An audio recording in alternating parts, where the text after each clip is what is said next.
Tenía 23 años de edad, corría el año 2008 cuando fui secuestrada en Ciudad de México. Así, con esas palabras arranca el núcleo central de la nueva novela del escritor español Agustín Fernández Mayo, titulada Limbo, que esta tarde a las 6 se va a estar presentando en el Centro Cultural de España. Para adelantarnos un poco a eso. ¿Es mañana, Agustín? Uy, es mañana, perdón. Vos sabés que lo tenía acá y me apuré, lo leí como hoy. Bueno, tenemos aquí a Agustín en estudios. Ese es mañana, efectivamente, Agustín. Pongamos las cosas como son. Es mañana a las 6 de la tarde, no vayan hoy, pues no lo van a encontrar. ¿Qué tal, Agustín? Bienvenido. Gracias por estar acá con nosotros. Gracias, un placer, como siempre, estar aquí. Dije al escritor español, y en realidad haber dicho el escritor y físico español.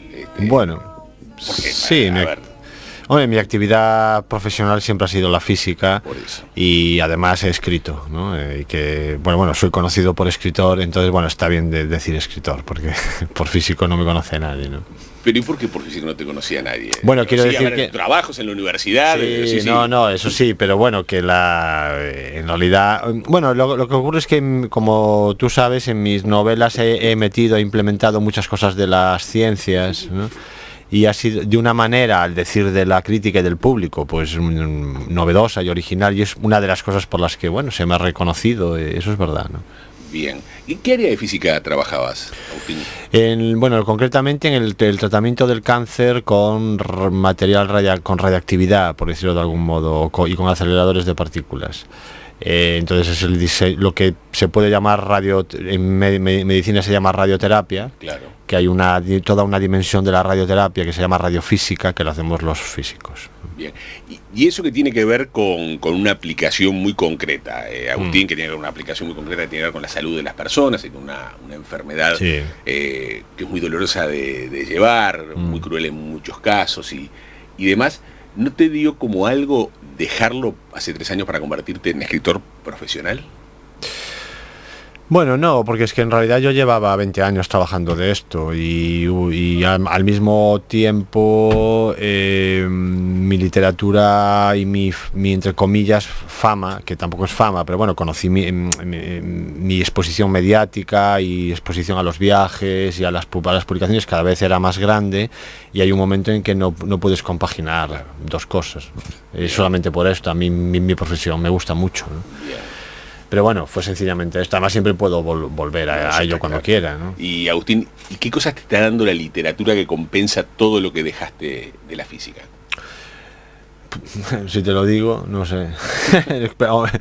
Pues para empezar, un horario más cómodo. No es poca cosa. Que no es poca calidad cosa. De vida se llama eso. Sí, pero bueno, no. A veces es más importante que la fama y el dinero. Claro.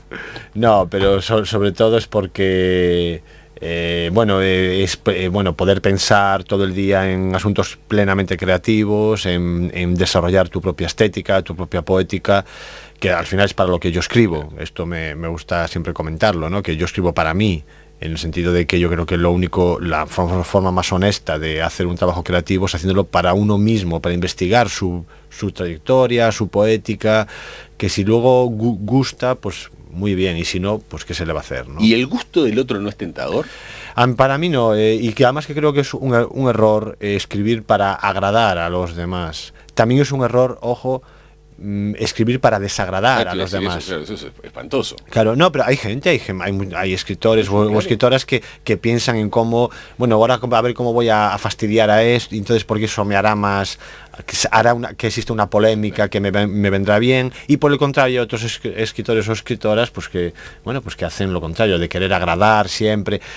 Yo creo que eso nunca termina funcionando. Si mis novelas fueron un auténtico boom en el buen sentido, es porque escribí el proyecto Nocilla, que lo estuve presentando aquí hace 4 años, escribí lo que creí que tenía que escribir, dada mi vida, mi mundo, mi visión de las cosas, mi cultura, etcétera, y sin pensar nunca en si eso iba a vender o no, claro, por decirlo de algún modo, ¿no? Pero cuando eso, Agustín, termina por vender, agradar, ser centro de comentarios y demás, ¿qué cosa te provoca internamente? ¿Qué decís? Bueno, la pegué acá, es decir, estoy hablando de cosas que a la gente le interesa, o estoy hablando de cosas que a la gente no le interesa para nada, pero las escribo también que la gente las termina consumiendo.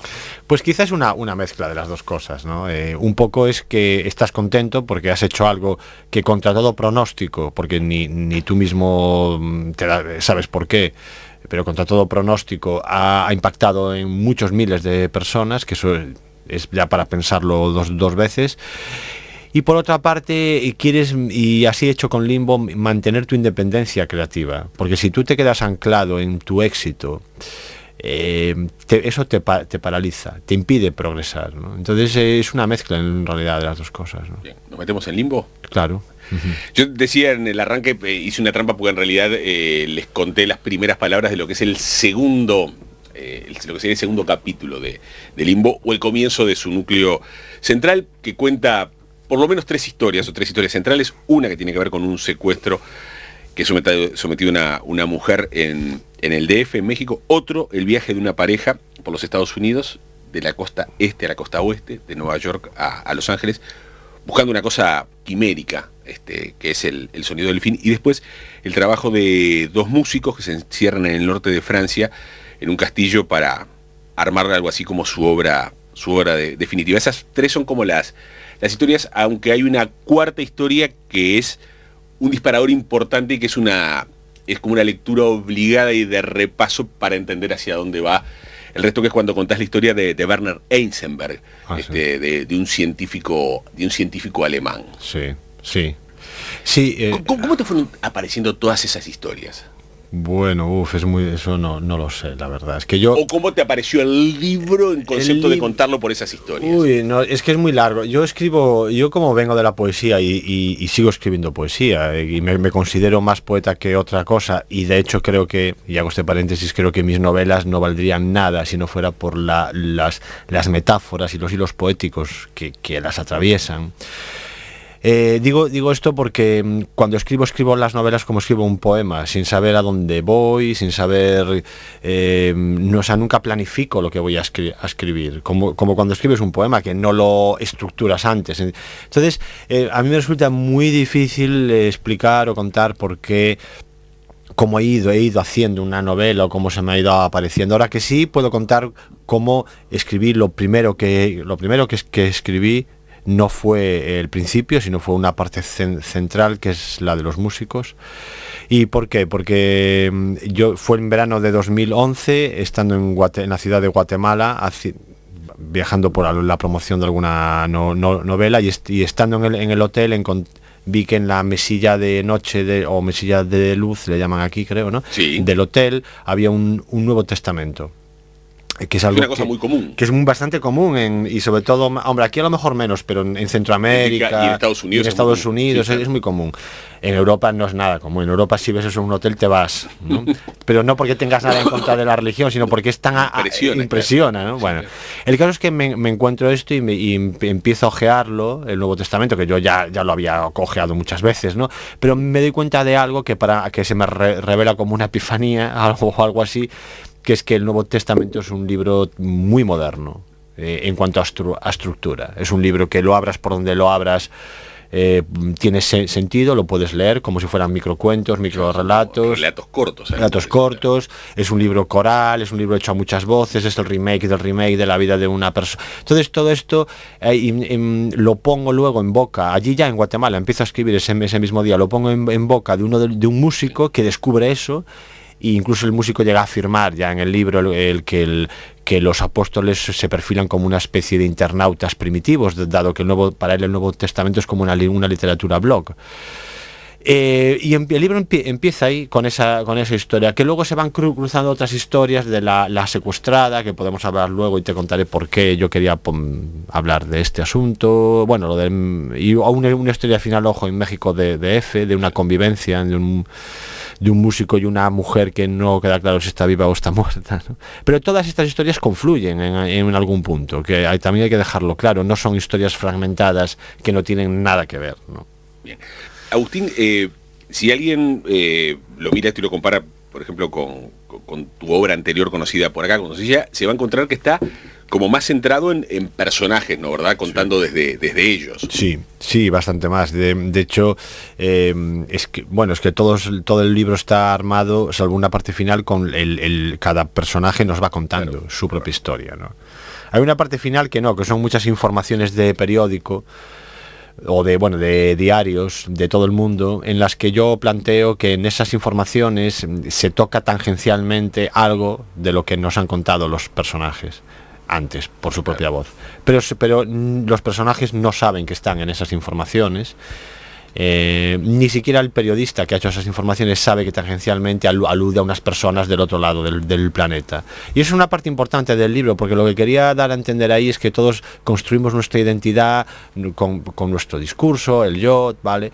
Pero que de repente hay ahí fuera una capa de información, como si ves el planeta Tierra, haces un zoom y ves como un Google Maps, pero un Google de informaciones, sí. Entonces que nos rodean y que están hablando de nosotros, o aludiendo de algún modo, aunque nosotros no lo sepamos. Y a mí me parece vertiginosa la idea de que nuestra identidad también se construye en algún lugar sin que nosotros sepamos que se está aludiendo a nosotros, ¿no? Y me pareció una idea muy, muy contemporánea también, ¿no? Bien.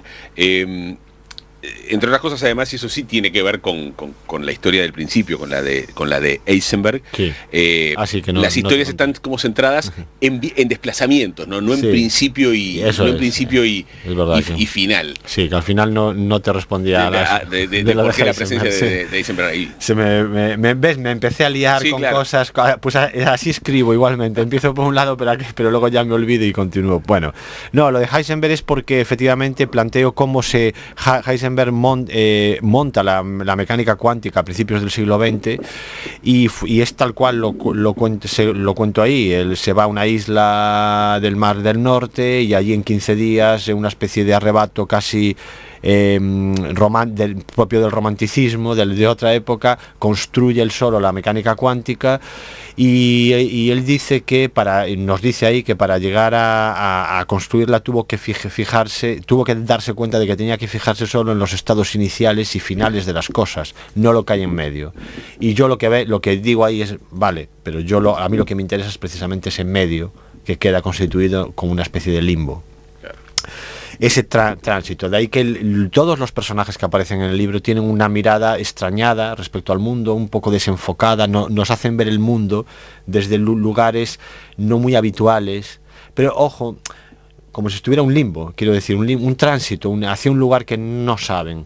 Y también me gusta aclarar que no son miradas surreales, ni absurdas, ni oníricas, ni psicodélicas, no, es como desplazar la realidad unos poquitos grados para ver a través de ahí otras caras de la realidad. Es una cosa muy sutil en el fondo, y que para mí por ejemplo es uno de los de donde está la labor del poeta, precisamente ahí, ¿no? Es abrir un pequeño intersticio en la realidad para ver otras caras de esa realidad, y es lo que los personajes, como habrás visto, nos están todo el rato mostrando, ¿no? Agustín, cuando trabajabas con materiales científicos, cuando tenías que producir algo parecido a un ensayo, ¿también intentabas darle poesía a eso, que habitualmente un ensayo es como una cosa muy, un material científico es una cosa como más dura, ¿no? ¿Verdad? De una estructura más rígida? ¿Te refieres en mi profesión? Sí, claro, cuando el físico te vuelvo al No, ahí no, porque no puedes, no. Es que aparte hay una cosa ahí que a veces, que para mí es un malentendido a veces, o sea, una cosa es el artículo científico o artículo académico, y otra cosa es el ensayo. El ensayo es algo que, como su palabra indica, estás ensayando. El ensayo yo creo que desde el principio asume que no llega a ningún lado, propone ideas, ¿no? Sí que es verdad que cuando he escrito ensayo, por ejemplo, tengo un ensayo que se llama Postpoesía, que está editado por Anagrama, en la colección de poesía, porque fue finalista del premio Anagrama del 2009, ahí sí que, en ese ensayo sí que está lleno de cuestiones poéticas y un trabajo que se parece mucho, en verdad es como una especie de poema disfrazado de ensayo, ¿no? Bueno. Eso sí. Agustín, llevas casi 2 semanas por acá, por el sur, entre Buenos Aires y ahora estos días de prensa de Montevideo. Córdoba también. Córdoba, sí. Bien, y ya dispuesto a volverte. Me decías, otra cosa es volver a mi rutina. Me gusta estar en mi casa porque me gusta escribir. Sí. Escribir ya lo próximo que se viene a decir, te va a pasar como con Limbo, que en el medio de la promoción de lo anterior apareció Limbo. Bueno, pueden aparecer cosas. Ahora tengo un par de novelas en marcha. Y digo un par porque en verdad tengo más, pero tengo 2 ya muy hechas, o bueno, que ya ves que de ahí saldrá algo seguro. Y a lo mejor ahora aquí se me han cruzado cosas, es verdad. El otro día en el avión fui hablando con una chica que venía al lado y de Río Gallegos, Sí, ¿no? sí, Se llama así.